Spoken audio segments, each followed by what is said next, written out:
Eyes open. Um, it is called Spirit.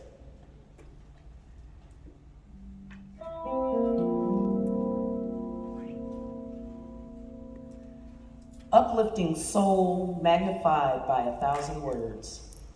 It's hitting me in the chest as if it were cursed by the very ground I tread upon.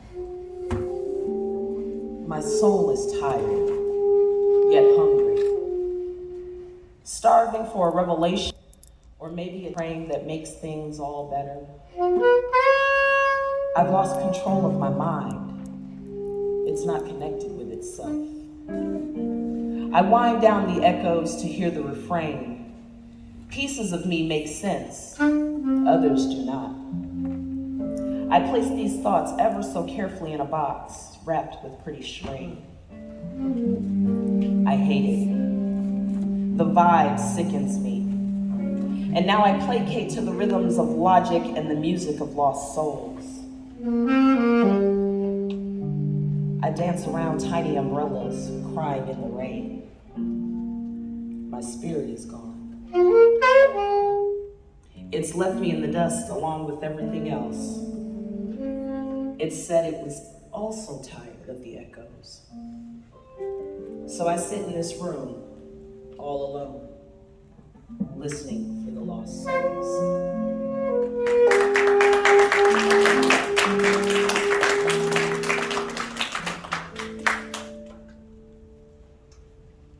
All right, can you guys hear me without the mic?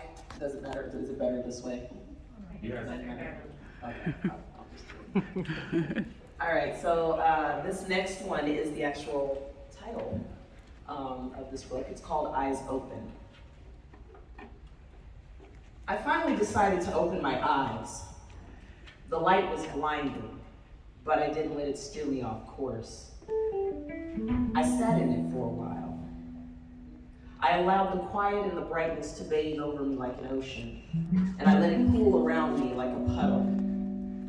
I remained captured in its glow. Upon opening my eyes, I made a revelation, one that isn't very easy to forget. My shadow side wants me to be in the dark about it, stay in the comfort of the unknown. And as much as I'd like to, I can't. Being in the light, while uncomfortable, is necessary for my survival, the key to the depths. Here, I cannot even hold my own hand, and the static from the air won't allow me 1 ounce of peace. I am, as they say, unfinished.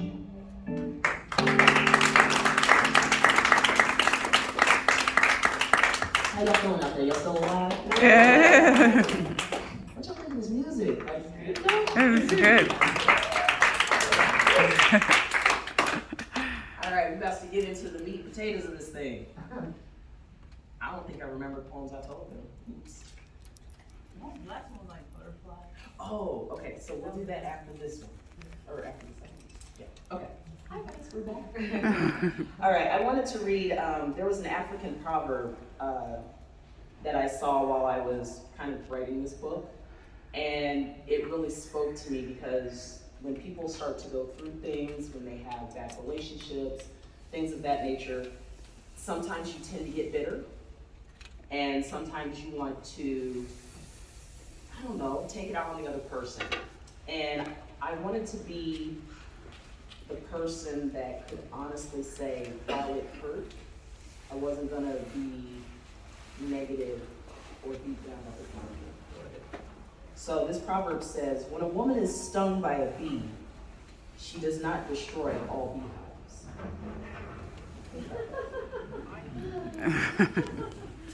All right, so this first poem I'm gonna read from my new book, Splitting 650. Y'all like this artwork? Yes. This artwork, so the gentleman that did my artwork is named Patrick Earl Hammy. He is an amazing graphic artist, and he killed it. I told him my vision, I told him what I wanted, and he was like, what about this? Yes, this. So, this first poem I'm gonna read from this book is called Better Yet. I I was beside myself, a victim of this false rage in the company of demons and lost souls, trekking through the wilderness in a daze. The opening imaginings of childlike innocence, the repose of a triune God, bittersweet, emotionless, tactile enemies, undercover fellowship, daywalkers, nighttime schemers. I see you. Do you see me? You'll have to be very careful with the watch you wear, for the time it tells is a lie. Overdosing on the popular, feeding for the trend, missing the mega doses of reality, it will not end until it does. My lips touch yours, and nothing good can come from it. I got a question for you. Are you better yet?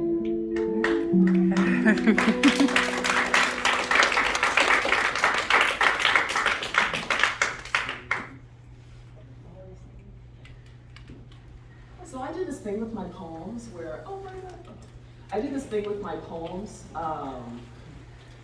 where I sometimes match songs to them if the vibe feels right. And this next poem is kind of about me. I mean, all of them are about me. But this one is about me and how I felt as a child. And so I wrote a song. So let's see how it goes.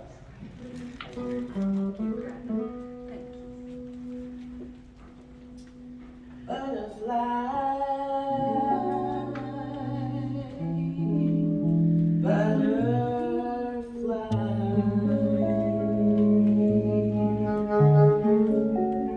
take your wings and fly.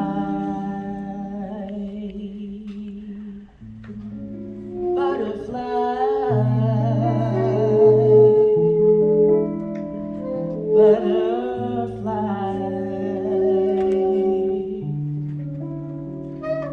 take your wings and fly.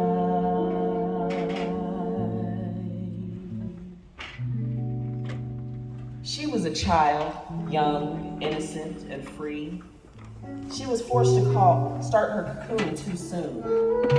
Held in isolation, beaten with despair and grief, she changed. When it was her time to be free from her cocoon, her wings did not form properly. It took forever to get out of that shell, but then she emerged. Beautiful, but without flight. You came to her as an innocent child with a wild streak. Your touch was gentle, but your agitation grew. You threw her in the air to get her to fly. And the wind would catch her, you told her yourself, but she would just fall back to the ground. You would try again, and she would fall. You didn't see the beauty in her anymore. What you see is a useless butterfly, unable to fly. Why not just put it out of its misery? With broken wings, no one will view it as beautiful or useful. So you follow suit, you rip a wing off. You walk away thinking you've helpless, worthless creature. And so your duty is done. But you have not, and it wasn't. The pain is so excruciating. I watched her hobbling around in a circle. She was getting dizzy.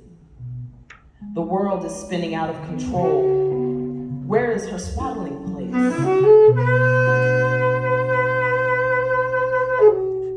All things become dark again, and she fades away. So take your wings and fly.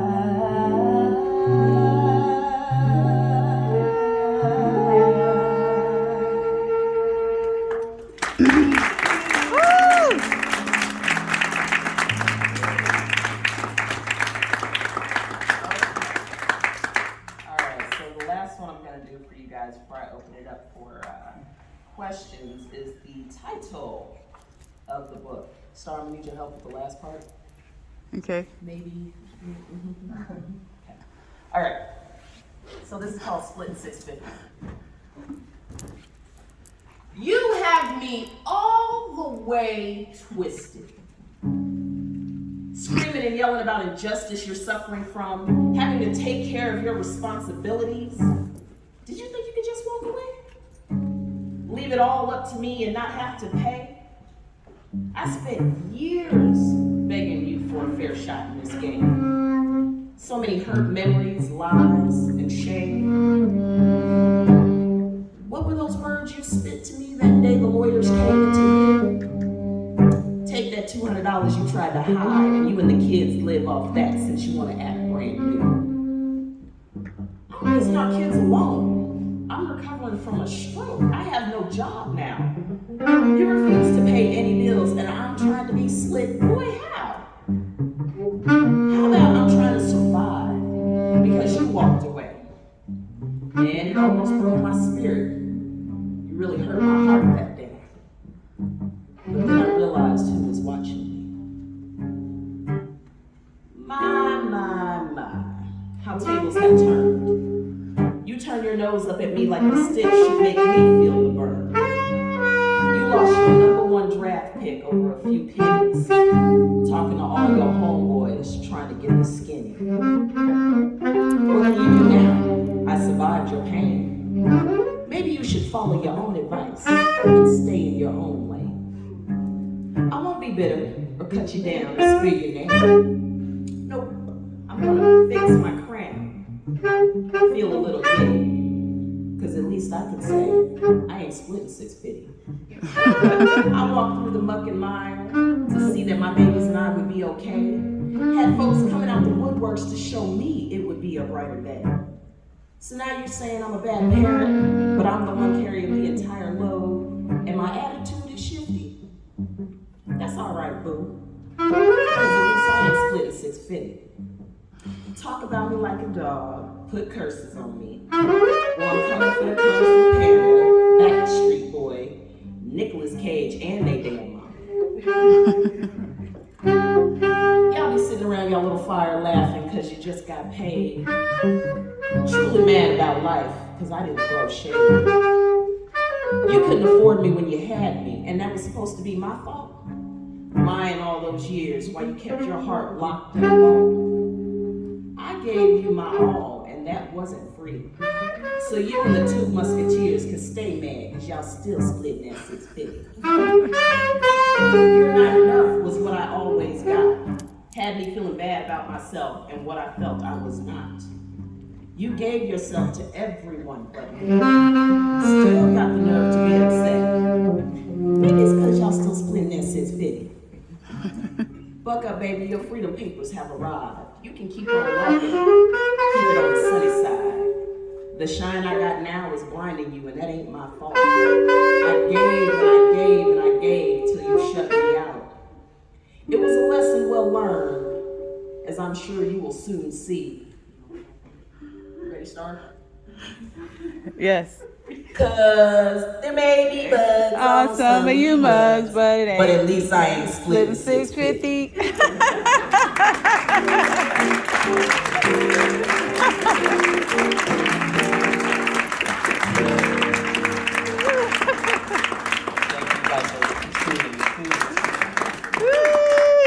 So I'm gonna open it up. I am literally dumbfounded. I did not realize all these were real.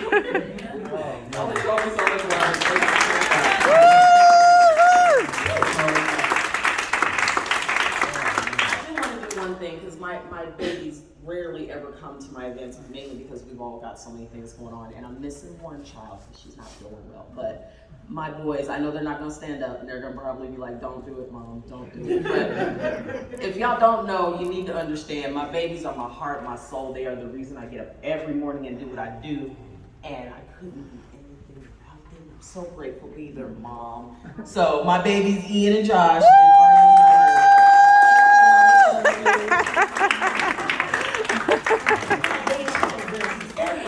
but I just had to do my love too. So, I'm gonna open it up. If y'all got questions, comments, concerns. No, don't tell me your concerns. Therapy hours are closed. We will not be doing that today. And then after questions, and I guess I can let these guys play a little bit until it's time for them to do what they do. And then y'all can come and buy art and eat snacks. There's some delicious cookies back there made by my very bestest friend over here, Miss Laura. So y'all gotta go try out all kinds. And there's gluten-free, because you know your girl can't have gluten and I ain't trying to die. So enjoy. Save me a couple. But yeah, I'll open it up for questions. Anybody have any? Oh shoot. The poet laureate's up in the house, y'all. I don't know if y'all know. I'm sorry, I gotta do it. I'm going to stand up for you.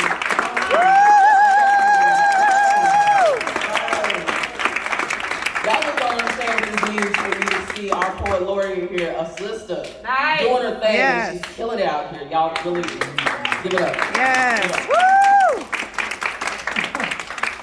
Give it up. Woo! You owe me that. I do. You guys may not know, but Janelle mentors me.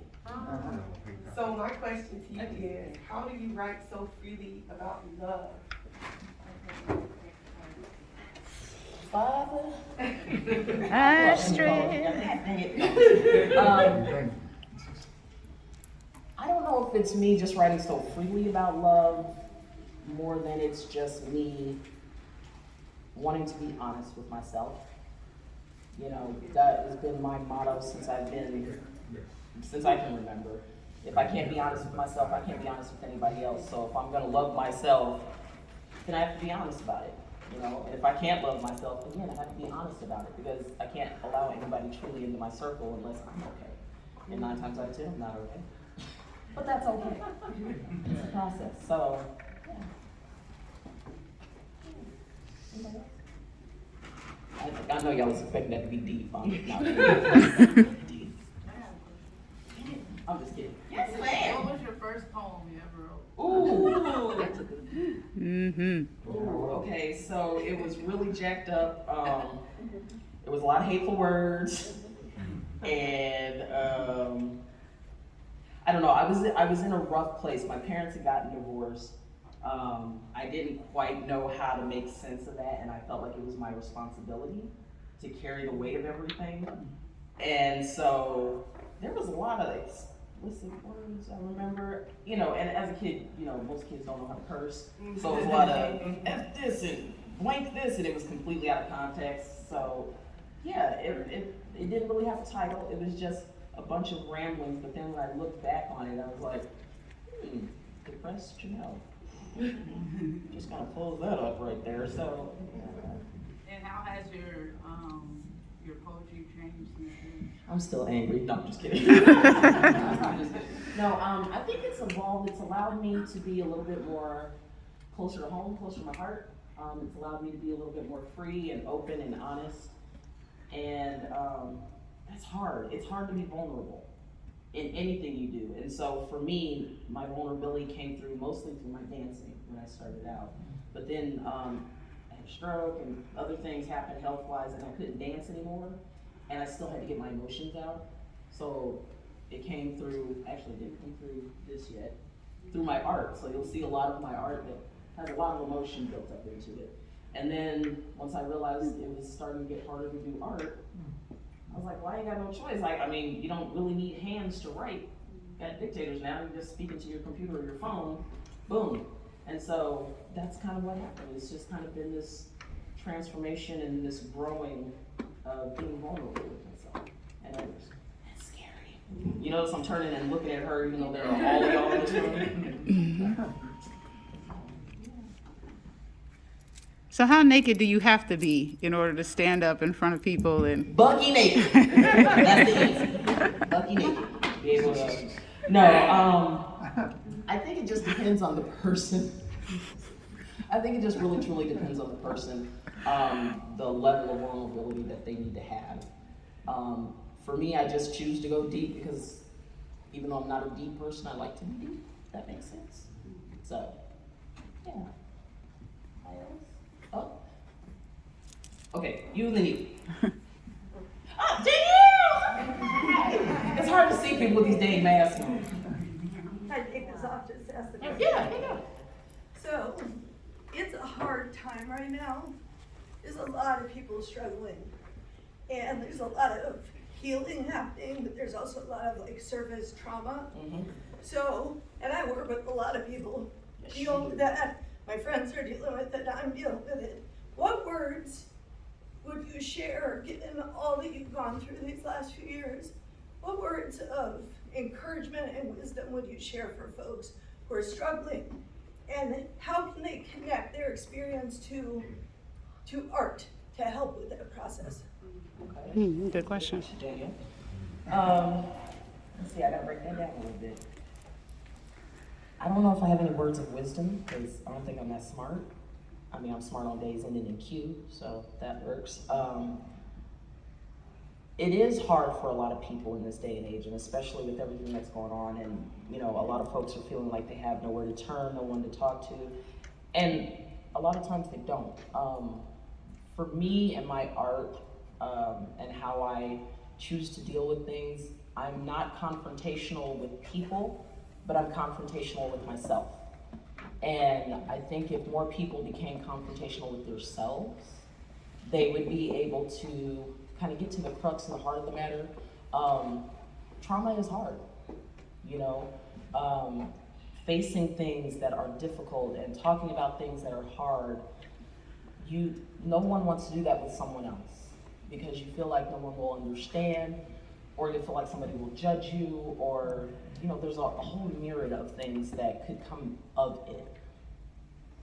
But if you can take yourself for just a moment out of the muck, out of the mire, out of everything that is going crazy in the world, and just sit yourself in front of a mirror and just smile at yourself.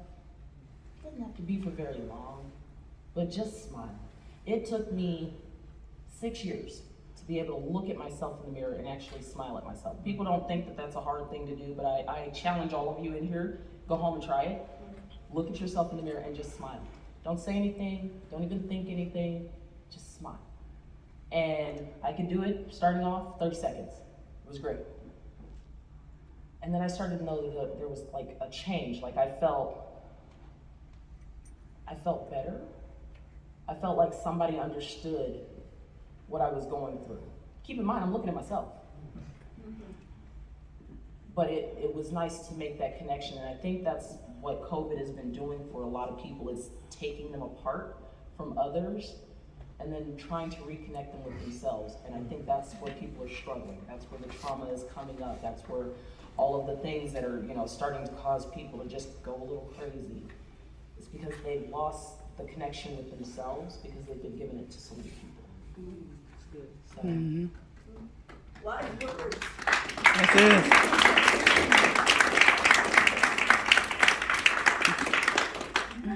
Okay, I have two questions. Dang it. Okay. So the first is, so much of what I have heard of your spoken word is set to music. Mhm. Why is that? Okay, so for me, because I am new in this game to spoken word, because usually I just write stuff and nobody gets to read it. It's kind of my way of masking my emotions and easing them into people. That's good. So if I'm giving you raw me, then I'm only hearing my voice and I'm feeling my emotions while hearing my voice. And then I get emotional and start crying, and I hate crying in front of people. So to keep from doing that, I add these beautiful people to the mix. So yeah, that's mainly the reason why. Okay. Second question, we've got 2 books down. Is there a third book in you? Yes, third book will be out in the summer of next year. And I don't have a title for it yet.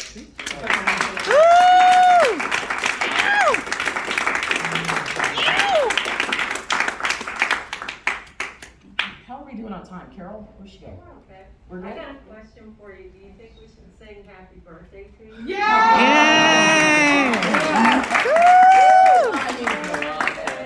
To you, happy birthday to you.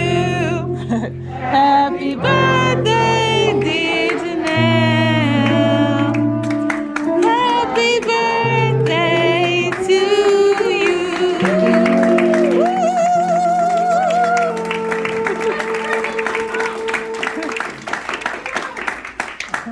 okay, seriously, I told y'all I don't like crying in front of people. Oh, that was really sweet, guys. Thank you. Janelle, do you wanna tell people about your website or about any of your? I want my hair to take over. Sure. So, if you guys are interested, I do have a website that was designed. That's this friend over here, Laura. It is Extraordinary Visions with an S.biz. So you can find all of my dolls. You can find all of my books. You'll be able to find all of the things that I do in the community, which is a lot that I'm starting to realize. You know how you do stuff and you're like, just do a thing, and you turn around and go, oh, I do all those things too. So that's where you can find my stuff. I'm also on Facebook. My daughter was explaining to me Instagram. I don't really get it, but I'm on Instagram at Rail Bijou. TikTok. Oh, I'm on TikTok as well. I'm trying to get out here in these streets, but yeah. Let's see. Yeah, I think that's about it. Any more questions? So I find it amazing that you set time aside to do your art, do your writing, and you're working full time and raising kids by yourself. And like I endeavor to be as prolific as you. Do you have any, like, what's your process? How do you make sure that you set time aside for that important stuff, along with everything else? A lot of that is accidental, Okay. completely accidental. I just find it where I can, and if I got like 3 minutes, then I'm over here like, okay, what can I do for 3 minutes? Put on some music. Okay, I made an earring. Not earrings, but one. And then, I'll come back to it. But really, it's just trying to find moments in my life to where I can just sit and create. And I would like more moments, but I'll probably get those when I'm dead. So, not dying anytime soon, people, don't forget. But yeah, I really don't know how I do half the stuff I do. I just know that I've been through too much in my life to give up. And I have these guys back here that can't give up. They're watching. I think everything that you've talked about, this is my first introduction to you. Someone invited me here, and I was like, oh. Can you pinpoint a time in your life where something has shifted, that puts you on a different path, a different trajectory to say, you know what, I'm supposed to do something here, and what I'm doing right now is not it? Good question. Yeah, I know exactly that moment. It happened February 18th, 2018. I had a stroke. I was actually here in the library teaching kids how to make wallets and jewelry out of recycled materials. And I was joking with a couple of my friends who came by to help out. I was expecting 19 kids. Turned out to be like 60-something kids. And I was like, I think I'm gonna have a stroke. And we all laughed. And so halfway through the program, I went blind in one eye. And I was like, this is weird. So I'm gonna go to the bathroom. I had one of my friends mine one of the stations that the kids were at. And I go to the bathroom and the other eye starts to go. And I'm like, this is odd. I walk out of the bathroom and I ask my girlfriends, I'm like, hey, what's the signs of a stroke? And they all started laughing. And I said, no, I'm serious. And then the next thing I remember is that I was on the floor waking up with someone jumping on my chest. So I think at that moment, it dawned on me that my life was not really where I wanted it to be. I was doing things, you know what I'm saying? I was out there and I was mingling with people and making friends, but I wasn't really me. And sitting in the hospital, contemplating all this stuff, because really I have nowhere else to be, I mean, you just like, we're gonna wait and see what happens. I really started having like a come to Jesus moment where I was like, what am I supposed to do? I love all of these facets of my life. I love all of the things that I do, but what am I supposed to do? And all I kept hearing was just be honest. Just be honest. And so was my purpose. I got out of the hospital and I'm just like, I'm gonna be honest for once with myself. And in doing that, it allowed me to see the moments and the areas and the people that I had around me, and it's like, that's not where I need to be. That's not the light that I needed to shine. And that's pretty much how I got turned back on my path. You're welcome. Thank you. Thank you for coming.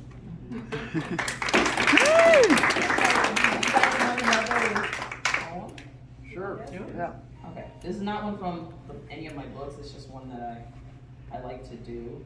And I'm doing it specially because Danielle is here. And I just want you guys to know, Danielle Chenoweth are you the supervisor? Okay, at the Cunningham Township, and I just want to say, just put a plug in here.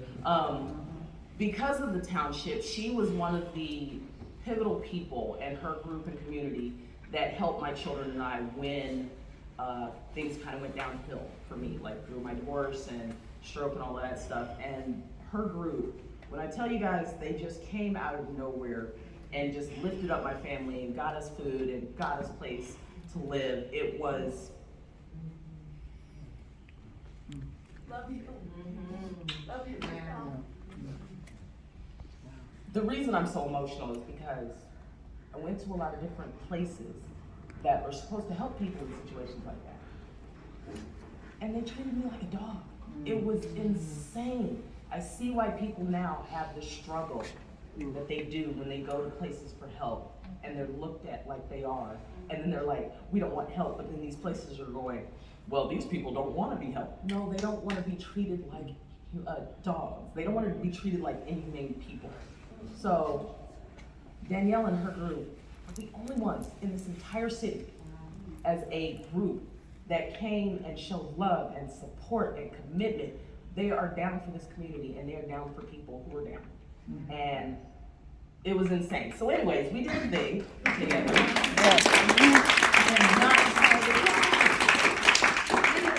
And I wrote a poem about homelessness because I was once homeless, so that was fun. But I set it to a song, and I'm gonna perform it for y'all because I think this would be a good moment for you. Are y'all okay with that? Yeah. Yep. Because we got a little bit of time, right, Carol? I'm good. Yeah. Okay. You better sing. This is the only guy song this time. All right.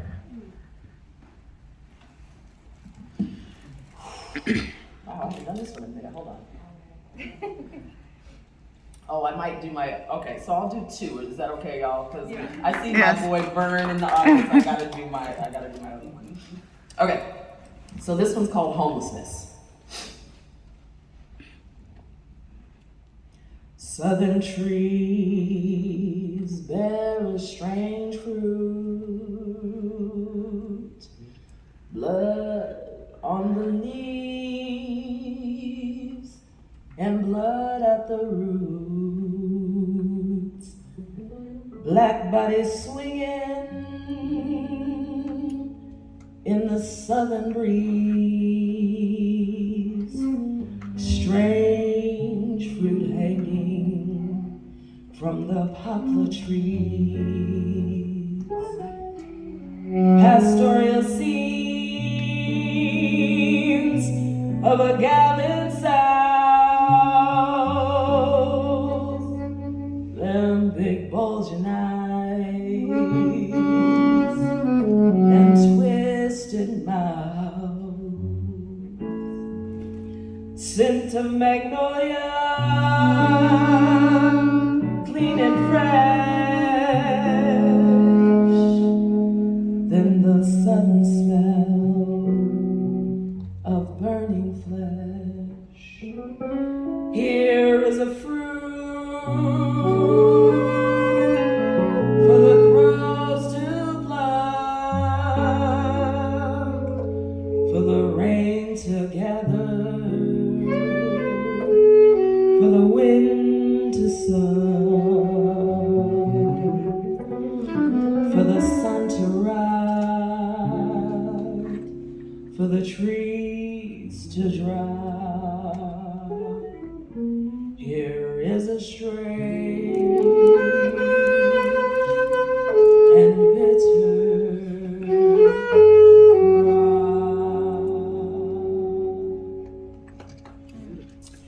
This is the face of homelessness. Not what you were expecting, huh? Maybe I should mess up my hair for you a little bit, or perhaps let me miss a few showers or smell the high heaven so you can hold your nose and walk past me in disgust while I beg for a few coins to get me by. Would that be better? Would that make you pay attention to me? Or better yet, will that sympathy cause you to take stock and help me out of this life I found myself in? We all know the answer to that is no.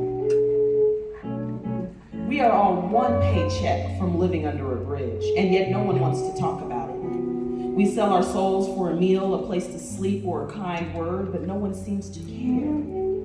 Our children are embarrassed and ashamed, angry and confused, and that's the burden we bear day in and day out, while we try to figure out how to make it through the next moment. So we are judged because we choose to dress nice and speak with diction.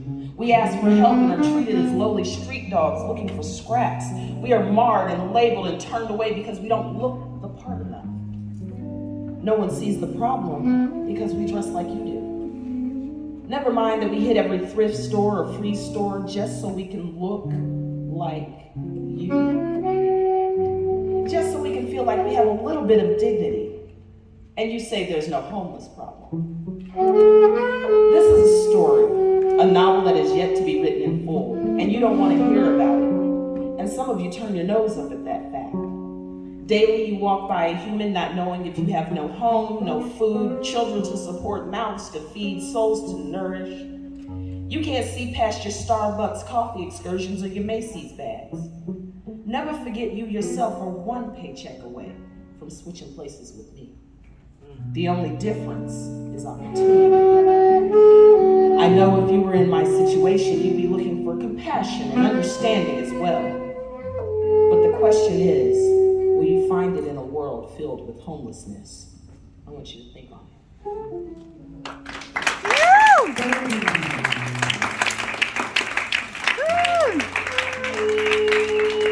Yeah, so I get a little emotional when people start talking about homelessness, you know. All right. This last one I'm going to do, and it will be my last one, so I can let you guys mingle and whatnot. This is for Vern.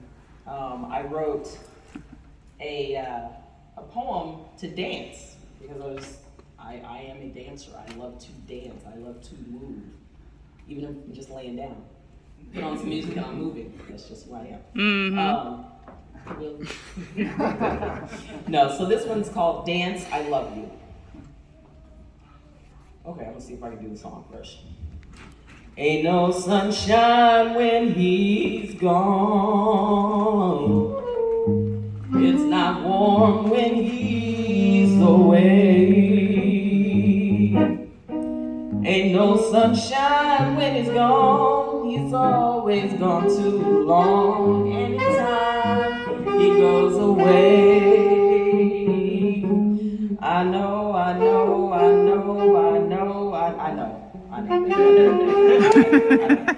Sorry, okay. I love to dance. I live, eat, and breathe the motions, the rhythm, the power that comes from moving your whole entire body. It being set to music with no real pattern to it. It's amazing. I truly feel like when it's my turn to die, that I will do so in the middle of dancing, no matter how big or how small. It's my passion. Well, actually, it's one of many. See, I was blessed to be good at a lot of different things, and I have a passion for a lot of different things. So if I ever get bored with one, I still have another to fall back on. I think that's why I stay so young at heart. I get a jolt from learning and growing and exploring. It causes something within me to leap to the heavens. No one else gets to feel it for me, and it's all mine. I simply try to take it all in. I relish in the fact that my heart still beats no matter the outside forces that come knocking on my door. They can't break the barrier of the woman that I get to smile at the mirror every day. It's truly a beauty to behold. We were formally introduced when I was just a little bitty thing. I loved following you around to all the old cuts my daddy used to play. You would smile at me and encourage me to keep going. Sometimes I fell and I cried. I felt like I made the biggest mistake ever, but you just picked me right back up and said keep going. So I did. I got older and then I started inviting more people to join us. And you invited some new friends as well. You introduced me to the snake and the wop, and they remained close to me. We would go round and round for hours or until I threw up from all the excitement.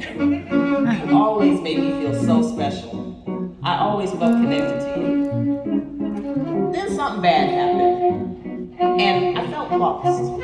I didn't like the new music, and it was hard to keep up with you. I felt insecure and unsure of myself. Yet you didn't falter in that fact. You just changed styles on me. I began to go internal with everything. You brought over 2 new friends and told me to say hi. Their names were the Running Man and the Roger Rabbit. But I was too shy to say hi back. But you didn't force me out of my comfort zone. You simply encouraged me not to give up and to talk to them. I held on to you for support and you never let me go. I grew up and I heard your voice amongst the tirade of mishaps and miscommunications and sadness. And you asked me if I would be willing to try again, but maybe at a slower pace this time. I agreed with you and you introduced me to Lyrical. At first I was terrified because Lyric was so slow and careful with her approach and things. And I liked my box and my jumps. I wanted to study her a little bit closer to get to know her on a truly internal level. So I turned on the TV and I could find watching people figure skate. To me, that was the closest thing to what Lyric was doing. So I tried to give it a go. Man, that first time she took me out for a spin, I felt my entire soul lift off. Hella terrified, but exhilarated. She then added her music, and with each word I felt each beat. I digested each movement, and it caused me to expel the pain that I felt that I couldn't release on my own. Lyric and I became best friends. Oh, not that you're not my best friend, but she and I connected in a way that left me feeling, I don't know, a little bubbly. I was gonna be okay, even though I wasn't okay. I did have my bops and my jumps, yet I could just as easily sit down and relish in a simple side-to-side step or a twirl. I held on to her until I left for college. We wrote every day, and I always did my best to stay in touch. Then one day while studying, I came across Ballroom. Man, when I tell you Ballroom was like a rushing wind, he just swooped me right on up. I felt powerless to his friendship. I had to say yes to Ballroom. And we traveled the world together. Ballroom could have easily gotten me into trouble, but I was grounded in your friendship and lyrics, so I didn't get too crazy. Ballroom taught me about human connection and love, what love really could be like if I just peeked my head out for a little bit.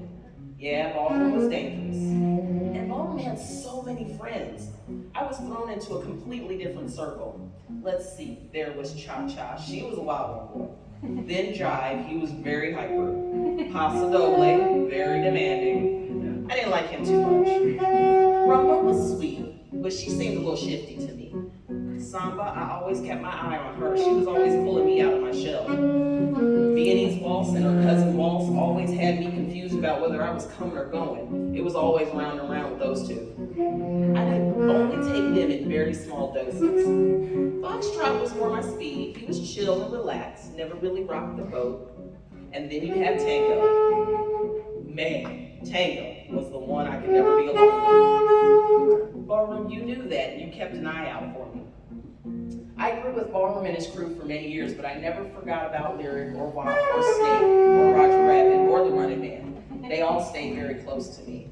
You all have been the backbones, the ones whom I couldn't do life without. You've seen me at my worst and cheered me on at my best. Even when I thought no one was really looking, everyone was looking. You had my back and I loved you for it. You know what else? I loved you to the point that I began to introduce you to the children that I bore. I watched as they took it all in just as I had all those years ago. You guys held their hands and showed them the ropes, and they began to show you some of theirs. You were their newfound aunties and uncles. They introduced you to the Dab, the Nay-Nay, what's the Orange Crush? The Carl, the Floss, boy, the list goes on and on. I'm surprised that I can keep up with them. I mean, I'm not that old yet. However, you were way older than me, know what? I'm so blessed to know you. I know you will continue to show my babies the way long after I leave this earth. Thank you for always being there for me. And like I said, I want you with me when it's my time to go, so we can walk out of here hand in hand. I love you forever. BFF, J. Boogie.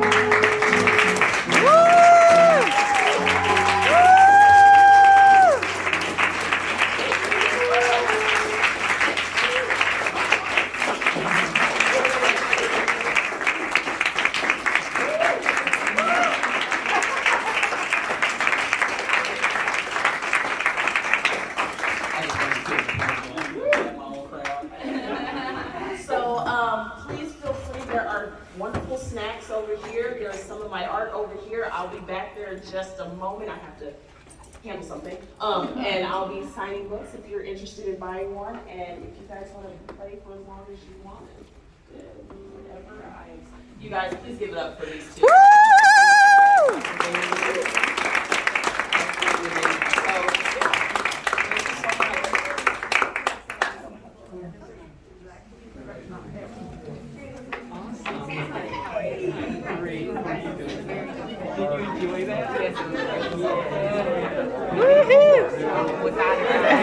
Hey, Justice, get your brother's hand. But we just need to print them out. We're waiting on you. Oh, no. I'm Tiffany.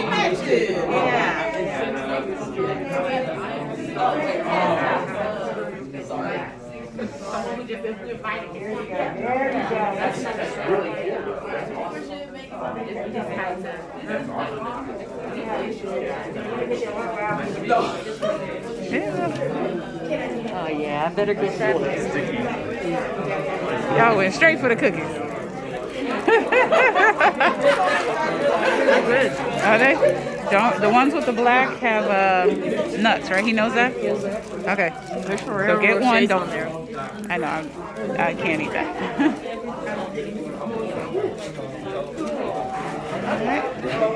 All right, come away from the table. You guys get one and come on over here. Which one of your kids is That one. peanuts? Okay, the one, yeah. With the black? Ones with the bows have peanuts. That's just gingerbread. So Oh, okay. The ones on that side. yeah. The Okay. ones with the bows are peanut butter cookies.